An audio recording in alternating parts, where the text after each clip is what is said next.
जगातल्या सत्ता संतुलनाच्या खेळात काही भेटी फक्त औपचारिक नसतात, तर त्या इतिहासाची दिशा ठरवतात.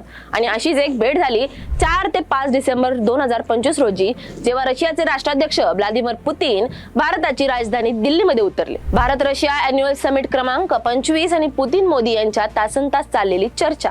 संरक्षण, व्यापार, ऊर्जा, तेल, आरोग्य, पर्यटन कसलाही विषय सुटला नाही. या चर्चेत 16 मोठे करार करण्यात आले. एक प्रचंड ध्येय 2030 पर्यंत दोन्ही देशांमध्ये व्यापार तब्बल 100 अब्ज डॉलरवर नेण्याचा संकल्प करण्यात आलाय. मोदी आणि पुतीन यांनी एकत्र येऊन पुन्हा एकदा जाहीर केलं, इंडिया रशियाची स्पेशल आणि प्रिव्हिलेज स्ट्रॅटेजिक पार्टनरशिप अजूनही तितकीच मजबूत आहे. रशियाने आश्वासन दिलं, जग काहीही म्हणो, भारतासाठी तेल पुरवठा अखंड चालूच राहील. त्यात संरक्षण, को प्रोडक्शन, हेल्थ केअर, कोऑपरेशन आणि एक खास तरतूद, रशियन पर्यटकांसाठी 30 दिवसांचा फ्री ई व्हिसा मिळणार.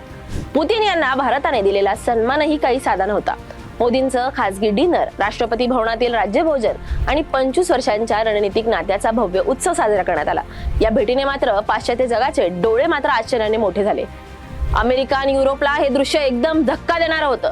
वेस्टर्न मीडिया म्हणतंय, भारत एक अत्यंत नाजूक कसरत करतंय. रशियाशी मैत्री टिकवायची आणि तरीही अमेरिकेला चिडवायचे नाही. ट्रम्प प्रशासन तर उघडपणे भारतावर टीका करत म्हणतंय, रशियन तेल खरेदी करून भारत युक्रेन युद्धाला निधी पुरवतो. पण दिल्लीतील दृश्य वेगळंच चित्र रंगवत होतं.